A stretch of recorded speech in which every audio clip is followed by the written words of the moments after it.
All right, so my name is Jeff Lind. As they said, I started a company called Knock Twice. Has anybody heard of us? Raise your hand if you had. Okay, there's a couple of you here.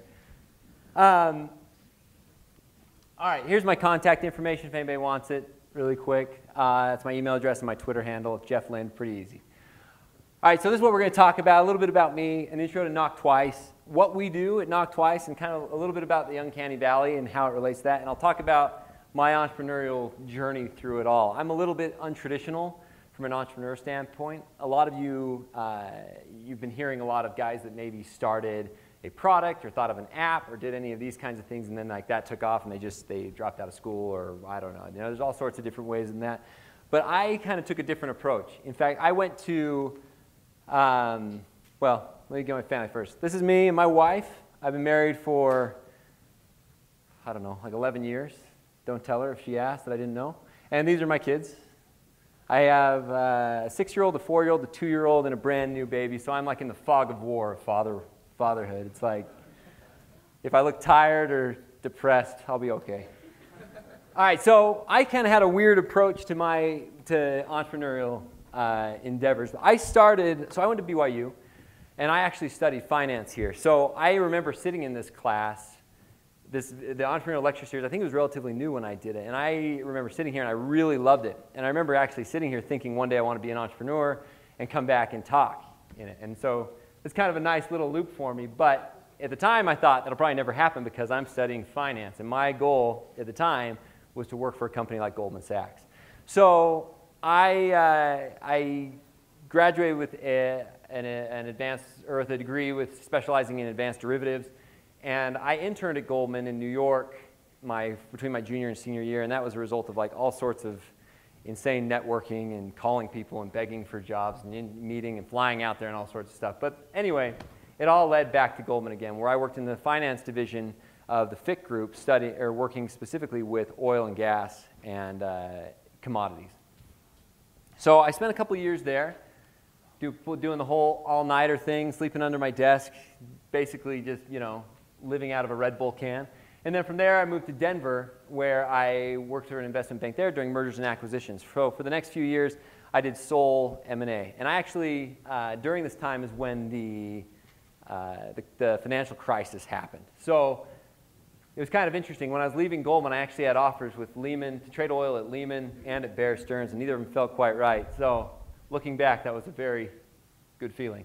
So I worked for a few years doing investment banking, but then the financial crisis happened, and I still had a job, but it was a very depressed work environment. I mean, we were basically spent all of our time pitching or building decks and just trying to get business that never came to fruition.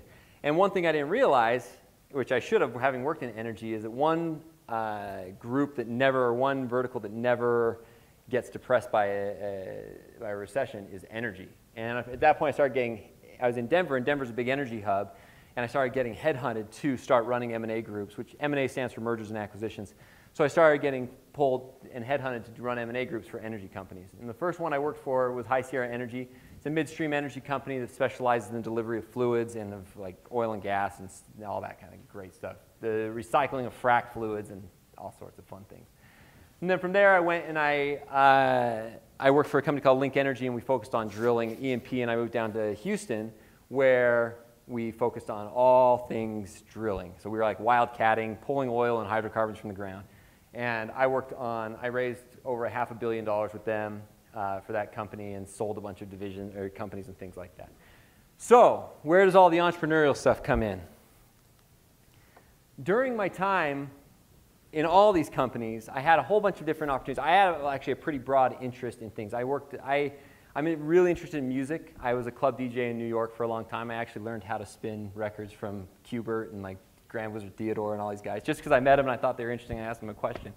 And so they're like, yeah, come down, we'll learn it. So I learned how to be a DJ. I love music.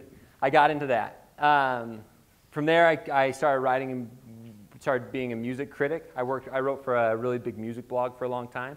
And from there, I leveraged that into working for the Denver Post and being a music critic for the Denver Post too. And then that turned into, I started writing for the Utah Jazz, or for ESPN, doing jazz stuff. And during all that time, one of my old friends from New York, while I was still doing all my oil and gas stuff, which is horrifically boring, called me and he said, hey, I saw one of your recent articles. I forgot that you were in the kind of the journalism stuff. I want to talk to you about a business we want to start. So he said, hey, my friend in San Francisco and I, who's in New York, Kyle, wanted to start this business that focused on delivering really high-end PR and communications services to startup companies that were funded, but maybe didn't have the kind of cash that you needed to hire like an Edelman or like a really big PR firm. That type of cash is like 20 or 30 grand a month. And although funded startups have cash, they don't have that kind of a burn rate. So we really wanted to focus on this market that had money, that needed to spend it, needed PR, but they needed like a reasonable communications budget to be able to do that in. And he was like, we don't know anybody that knows business.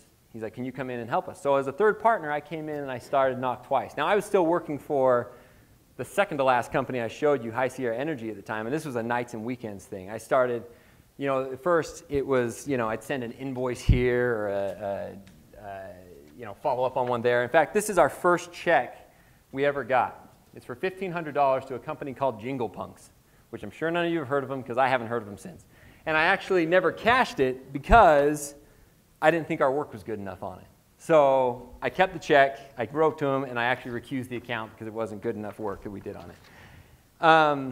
And that was it. It was a total, just another thing that I did. I did this DJing stuff, I did the music critic stuff.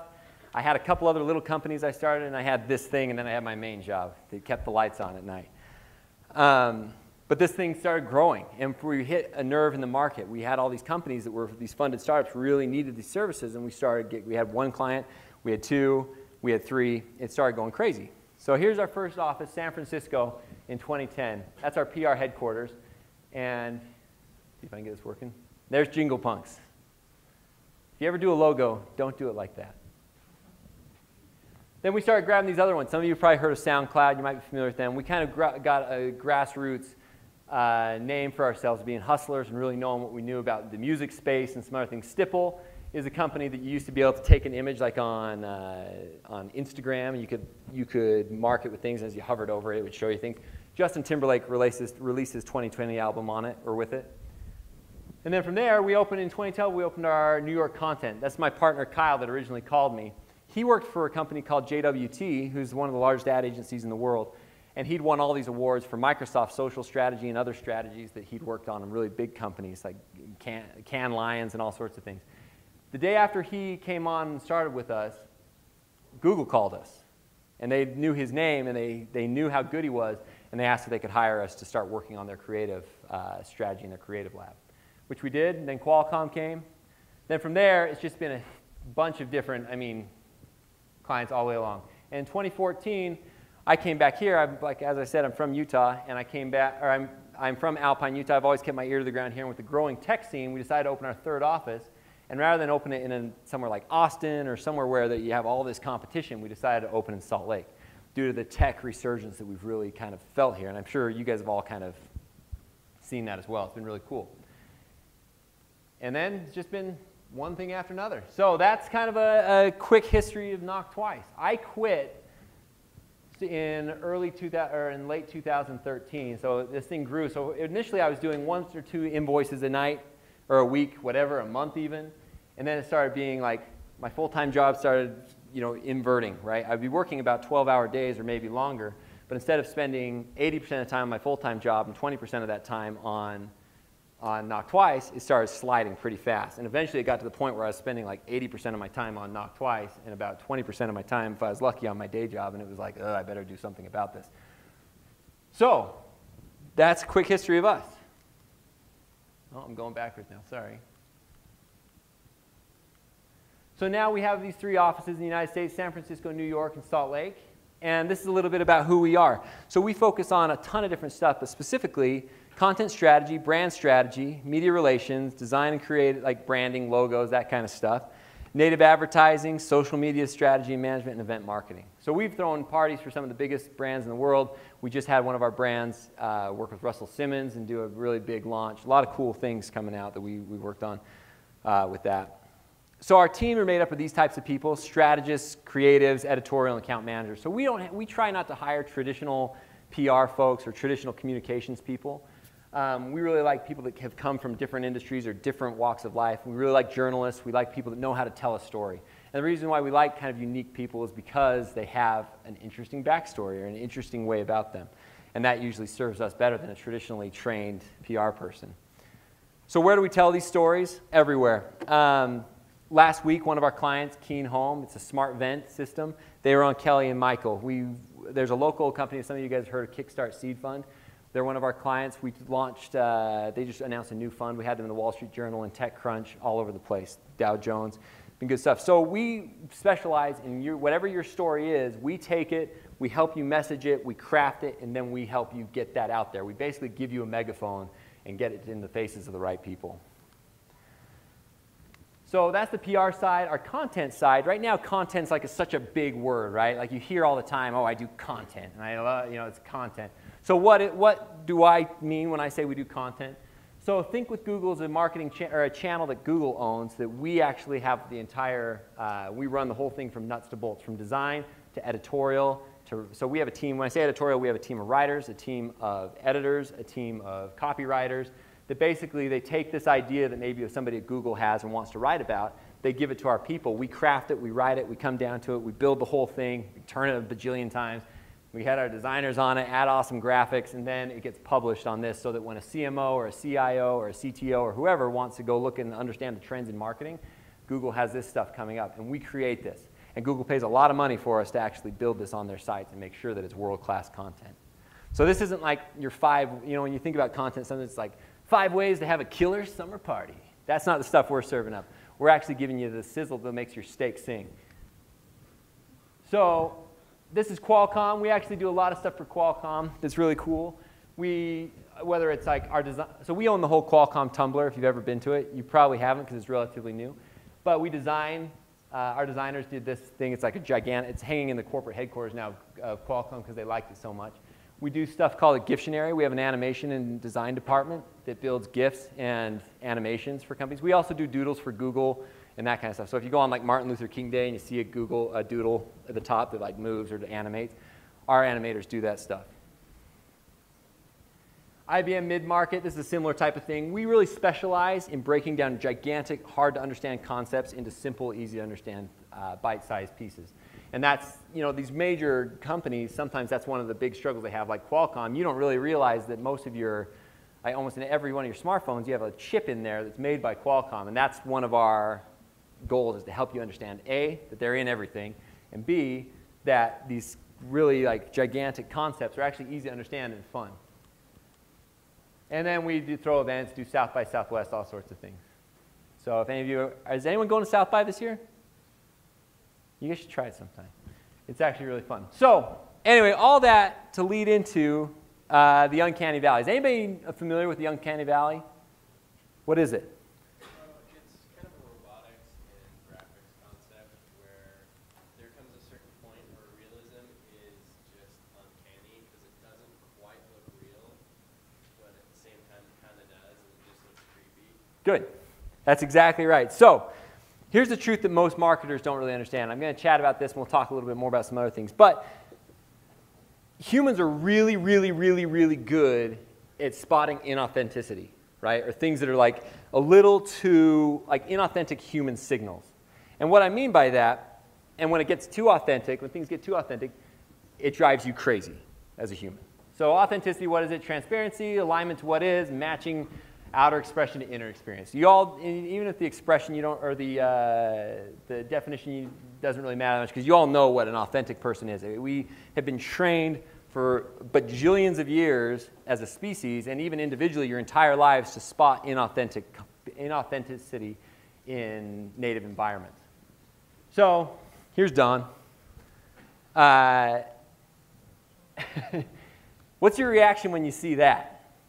Not Dawn. That one. Her name, what is her name? It's Seiya. Seiya is a teacher in Japan. She's a robot, and her design is to teach students in different languages, all sorts of things. But if that was your teacher, how would you feel? Probably kind of terrified. Or say you got a baby for Christmas. It was a robot, really cool, and it came out like this. That baby's called a reborn doll, and yikes. If you ever saw either of those things in the real world, you'd probably run or like burn them with fire or something, because they're terrifying. And the reason why these kind of things are terrifying is because of the uncanny valley. And what this is basically doing is that, like, what's your name? Justin. Like Justin said, the closer something gets to trying to be authentic but isn't, your mind rejects it and hates it. And so that's kind of how it goes. So this is with the still objects and with moving ones. But like as you go along, over here in a human likeness, an industrial robot you don't reject because it doesn't look like a human. So you don't really care that much, right? Your mind is okay with those robots on a company line that are doing one of these things and like measuring in a bolt or whatever. That's fine. But the closer it gets to humanoid you're okay. You like that one that I think which one is it Sony that has that one, Disney World, that runs across the stage? It still looks like a robot. It's kind of like WALL-E or like the Eve in WALL-E. That's okay, because that still doesn't look like a human. But the second you get to zombie or prosthetic hand or this kind of stuff, your mind immediately rejects it and you hate it. And that's the uncanny valley. As soon as it gets looking too real, you want out. It's the reason why Pixar doesn't make true like human forms anymore. Because the uncanny valley gets terrifying. So they kind of make all their humans look a little cartoonish. If you think about like the Incredibles, like that's why they're all a little cartoony, because your mind doesn't reject that. But they reject it if they look like they're too human and they're kind of doing that whole thing. It's why the Hall of the Presidents is terrifying at Disneyland. It's also why Mitt Romney lost the election, in our opinion. And I'm a fan. But that is the closer you get to trying to be authentic without being truly authentic, your mind rejects it. So how does that apply in the marketing world? So we kind of went with the social and PR. But with social, you start with auto-generated news feeds. That's not very realistic at all. You know when you see an auto-generated news feed that it's auto-generated. You don't really care. You throw it to spam, you look at it, whatever you want. A lot of times it's something that you've asked for. It doesn't bother your mind. As you get to self-promotion, you still don't mind that as much either, because self-promotion is, a real person is still producing it. If Kim Kardashian says something about something, you don't hate it because you know it's a real person. But as soon as you get fake tweets, like somebody tweets at you or a spam bot comes at you on Twitter, or you get totally fake-friendly in PR, like a fake-friendly pitch that's like basically you see your name's like whited out and your name's at the top and it says, the exact same pitch, your mind rejects it immediately. And then it gets better once you get to real replies. So if a celebrity responds to you or somebody on Twitter responds to you with a real reply, then you're happy again because that's authentic. This says stumped up here because I'm yet to find something in marketing that's so authentic that you're like completely just accept it and love it. But we're looking for it still. So what are the kind of the takeaways of all this stuff? I guess the big thing is, one, all of you as entrepreneurs are looking to either sell a product, to be a product, to produce something, and to make something interesting. Right? So what do you need to do that? One is be authentic in everything you do. Avoid the uncanny valley. Like the auto emails, the auto stuff like that. It's the same thing with networking. If I relate this back to my first job and getting it on Wall Street, I have a lot of guys call me from BYU that'll say, okay, I'm trying to get a job on Wall Street. What do I do? Like, how do I get it? And so I start saying, well, what's your networking look like? And they're like, oh, it's great. I call these people, and I'm like, whoa, stop. Usually they have a problem right off the bat because their networking is usually horrific. It's basically they think I should call these people, I ask for a job, they give me a job, and then I have a job. Like that's kind of the idea. And the way networking really works in the real world is that every single person, whether it's Wall Street, technology, anything like that, we broker in the currency of reputation. And so when you call me and you say, hey, can I have a recommendation? Immediately I'm like, no. Because I don't know you. I don't like you necessarily. I mean, you might be a nice person, but I don't really understand what you want from me and how you're going to present if I give you to someone. So the real way to network and is to be authentic, right? What I did, for example, is I looked on the BYU website. I found out who was working at Goldman Sachs that I thought would be interesting. There's like 3 guys. I sent them all emails, and I said, hey, I just want to get to know you. And they're like, cool, yeah, let's do an informational interview. So I got back to them. I spent 15 minutes with them, mindful of time. And when it was done, I was like, hey, can I follow up in a few months if I have additional questions? They're like, sure. Easy ask. It's not something that's like super overtly intense. I'm not like, hey, now can you introduce me to your network? It was something that I knew was going to take time. And so 4 months later, I wrote back and I said, hey, I have a couple interviews. I'm sending out resumes. would you mind taking a look at this? And they're like, sure. So they look at it, and I say, I'm going to call you in a week, and we'll go over it. Call in a week. They hadn't looked at it, but it gives me a chance to talk to them. From there, we start chatting about resumes. We go through it. You know, it makes them feel good about me. And then I'm like, cool. If I have more questions, can I call you in another month? They're like, yeah, of course. Because now they know, A, I'm mindful of their time. B, I'm really curious about what they do. And C, I'm being authentic. I'm being true to who I really am. So in a few months, I call back, and I start asking, okay, look, I have had these questions. This was kind of hard. Ask them again. They answer that. Can I call back in a couple months? Sure. Call back again, ask them, start getting closer and closer. What do you do? I'm getting into investment banking. I'm curious about what the different divisions do. Can you help me? They answer that. And then I get to a point where like 8 months, 9 months, 10 months down the road, suddenly at Goldman, like this is what really happened to me. I called this guy Dave, who's a friend of mine now at this point, and an advocate for me. And I was like, hey, I'm starting to look for internships. He's like, cool, I'll keep an eye out. As soon as they had the super day on that thing, I wasn't invited to it. I was like, ugh. I was literally applying for jobs at corporate Pizza Hut, and I'm not kidding. And he called me that day and he said, hey, we have somebody drop out of the super day. Can you get out here tomorrow? And I said, yes. So I put myself in a situation to actually be invited to this sort of thing because I had networked that long. It's because I was actually authentic to the man, and I didn't just sit there and do the, I wasn't in his face just asking for something the minute I met him. And I say that's one of my key takeaways for anything at the Uncanny Valley is be authentic. Whether you're telling a message, you're sharing something about yourself, or you're trying to get anything in your life, be authentic, and people will pay attention to you. The next thing I would say, sorry, I lost my note on this.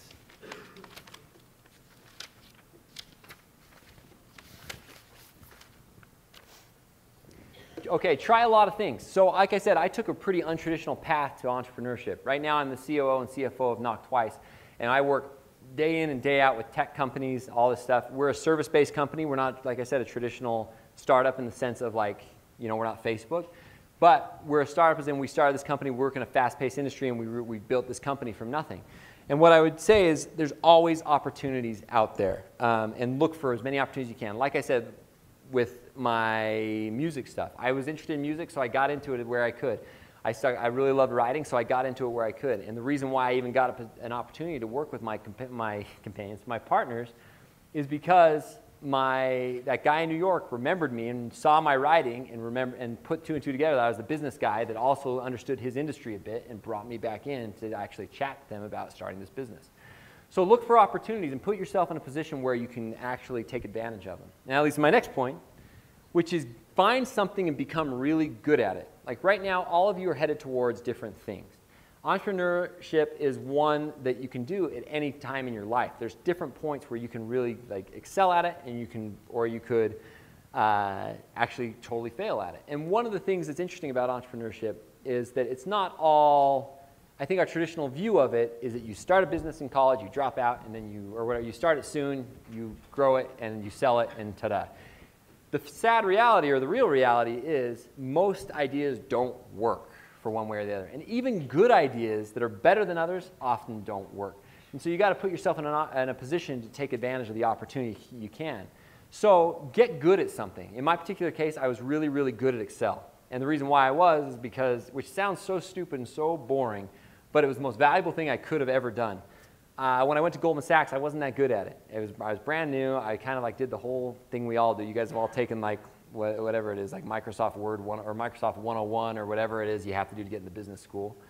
And it's basically like a crash course on learning how to put sums into cells. Well, I sat next to a computer programmer that was an ex-programmer at Goldman, and I watched him work, and he was one of these guys that was just all over the place on his computer. He didn't ever touch the mouse. He would just do-do-do-do, and he could read code, he could build macros, do all this stuff, and I just said, Dan, show me how you're doing this. And he was like, sure. And so he started showing me one hotkey a week. And he basically said, practice this, practice this, practice this. And then every time you go for your mouse, go back and redo it again with the hotkey. And I did that, and then he'd give me a new one, a new one, a new one. And eventually I learned how to do it so well that it became like my calling cards that I was excellent in Excel. Every job I worked at after that, I was the expert in Excel. I taught classes in Excel, the whole thing. And I got so good at it that everyone that I worked with knew that that was something I could do. And that was part of the reason I got promoted the way I did in traditional business, is because I was so good at one thing that it was easy to spot and elevate me quickly, because it was a very tangible skill. It's also served me now as a result, because of those promotions, because of the jobs I took. like I said, I was in mergers and acquisitions. The reason I can even do operations for a business like I am today that's a national company is because of my experience working as a CFO and as an M&A analyst at an investment bank. Because what do you do as an M&A analyst? You learn how to analyze companies, make them better, and make them more efficient. And so now, what do I do for my own company? I look for ways to make it better, make it more efficient, and make it run. And so look for different opportunities, get really, really, really good at something, and your opportunities will open up from there, and you'll be able to take advantage of them. I think one of the most important skills as a young person is, and in marketing or in any business, is when in doubt, build something. So we have an all-hands call every single week with our entire agency, and we give a piece of advice. And one of the best pieces of advice I think I could give anybody is to, like I said, when in doubt, build something. And what I mean by that is don't wait. Like, so often employees or people or whoever will encounter a problem and not know what to do with it. They'll run up against it and they'll feel stuck. And so what they'll do, the natural inclination for most people, is to turn to someone senior to you and say, how do I do this? Or like, solve my problem. And basically that's just taking a pile of crap and being like, here, take it. You know, which is like misery for the guy taking it, because you're like, thank you. So what I find very helpful is when employees or people or whatever have a problem, then rather than just like shoving it off and getting rid of it, they actually start trying to build a problem, because actually solutions come in the discovery while like really grinding it out. And that's not a very eloquent way to say that, but it's true. Like if you start working, you start writing, you start building, you start doing something, it becomes. It's like where all the best coders actually become, how they become coders. Are great coders. When people ask me how I learned how to model, what it was, I told you that every week I do that thing. But also, someone's like, well, how do you understand financial statements? How do you like build financial statements? How do you write all that down or like understand how to do that in Excel? And I say, honestly, because they'll be like, I want to do that. And I'm like, okay, that's great. But temper your expectations, because the way I learned how I learned how to do it was I had a boss when I was on Wall Street that said, it's 10 o'clock, I'm leaving. This is done at 6 o'clock or you're fired. And you're like, sweet, here we go. So you do that all night, you power through, and I remember nights where, like I said, I lived out of a Red Bull can, and you're just like grinding out, trying to figure out, you know, you're trying to make the balance sheet balance or the things work, and it doesn't. And you know, you finally figure out at 4 o'clock in the morning, and I ran around the entire floor of Goldman Sachs cheering for myself, like with my tie undone, because I was so psyched. And you feel like you really learned something. And then the next day they do it again, and they do it again, and they do it again, and it's like this constant thing. You're building, building, building, building, building, and as you like fail and build and grow and learn and change and do it again and do it again, that's where real discovery happens, is in the execution of it. So when in doubt, start building something. Like if you want to be, I've had other people ask, well, I want to be an ESPN writer, what do I do? I say, write, start writing. And they're like, oh, well, what do I write? I'm like, I don't care, what are you interested in? Write. And pretty soon what you realize is either you're a good writer or a bad writer, or you need to hone your writing, and that way you start actually accomplishing your goal by doing something. So when in doubt, build something. And I think I said this already, but just in case, try many things. There's a lot of things out there. Keep trying. A lot of you are coming out of school. You don't know what you want to be. You don't know what you want to do. I didn't know I wanted to be a CFO of a marketing company. I mean, if you would have asked me 10 years ago what I was going to do with my career, I would have told you what I was doing with my career, and it's turned into this, and I love it. But that's because you got to try a ton of different things. Like keep your hands in a lot of different places, and opportunity will come and give you chances to do neat things. And then I guess the last thing is there's always another deal. Like don't freak out if something comes your way and it doesn't go the way you want it to, because there's always another deal around the corner. And that's true in business. That's true in your love life. That's true in everything.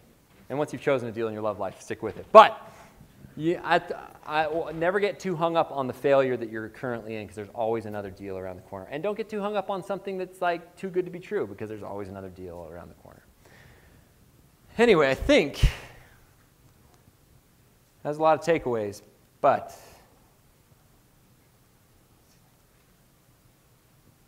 let's roll into questions. Anybody have any questions after all that? And I don't care what it is. If you're in finance, you want to know about finance, that's fine. If you want to know about starting a company, that's fine too. If you want to know about anything, I'm happy to answer it. Sounds like you did a lot of writing, so how did you figure out you were good at writing, or where's all that? Like, it seems like kind of a strange path to reading financial statements and then you don't really get it writing. so I got into writing and music because I thought I might, like, I don't know, drive myself off a cliff if I stayed in investment banking too long. I found, and that's kind of a sort of true, sort of not. I felt like I was being oppressively crushed in investment banking and that my mind wasn't working creatively. And I always had a big creative streak in me. I really loved, my mom was an English teacher, and so I really enjoyed writing. I minored in English at BYU. And so I didn't know if I was any good at it. I just went with it. And I started writing, and I learned pretty quickly. I wrote an article about Britney Spears. And actually, it was during a time that everybody hated her. And I wrote about how great she was. And I don't even like Britney Spears, but I kind of talked about her genius. And it got picked up by Pitchfork. And then from there, it turned me into a thing online. And so I did that for a long time. Then I wrote another piece called Indie Rock is Dead. And it really took off as well. Also got picked up by a bunch of blogs, and that kind of became my thing. And so I guess how I got into it, I was interested and I had an opinion. I think the biggest thing with writing, if that's a thing you're interested in, and anything, is have an opinion. I hate boring people. That's my biggest pet peeve is when someone has nothing to say about anything, you know? So either do things or write things or think of things that are interesting, and you get better at it. But that's how I got into writing. What was your platform? I mean, Blogspot, but I'm sure there's many more things that I don't know about. I wrote a toy blog for like 2 years, just because I was interested in toys. And I was just my own thing. I wrote a personal blog. I actually wrote a takedown during the 2002 election on the Communist Party, because a communist guy was running, and I thought his platform was ridiculous, so I wrote about it. Then he ended up following me on Twitter and responding to me and doing all this stuff that kind of like got weird. And so when I actually applied for a job to be a writer at this big blog, I submitted all that, and they thought it was interesting. So there's no one simultaneously as like hilarious and fearful as fascists. I'll tell you that much. Anyway, any other questions? Yes? How does your wife feel about you being iBanking, working all day, every day, all night, then you get another job, and then you go part-time with another company, so now 80% of your time is at this company and 20% here. Sounds like you don't have any time for family, so I guess how did you balance that? How does your wife feel about that? It's a good question, and actually it's kind of a nightmare at times. And I think for me, it really was, my wife's pretty cool, and so we had a kind of understanding early on. She worked for Citigroup and Goldman Sachs too. So yeah, she's pretty and smart. And so anyway, we went through the whole New York experience together where it was a huge grind. And she knows I'm kind of sporadic. You guys probably have noticed I'm super fidgety, and I'm like always kicking things and kind of standing up and down. It's even worse if I'm sitting somewhere. So she knows that I kind of jump from thing to thing to thing to thing to thing. And so she kind of has got that about me. And I think the most important thing is having someone that kind of understands you a little bit. Now, the trade-off for that is as I've gotten older and as I've started being at Knock Twice and being more stable and I've gotten more kids, really, I've started trying to like calm that down. I don't write anymore. I built an ad network for the True Hoop Network, if you guys know what that is. It's a ESPN's NBA blog. And it was really cool, but I've shed that completely off. Like there's certain things I've just kind of, as Knock Twice and my family have become the more important things in my life, I've tried to shut down a lot of the other things. Because initially it's all these seedlings, right? And you're kind of feeding all these little seedlings, and eventually one becomes a tree, and it like either the shade of the tree or like the trunk crush everything else. And that's kind of what's happened over time. But you can ask my wife if the tree is now my family or Knock Twice, but it's a little of both. So work-life balance is super important, and I've actually gotten a lot better at it, but I struggle with it a lot. Any other questions?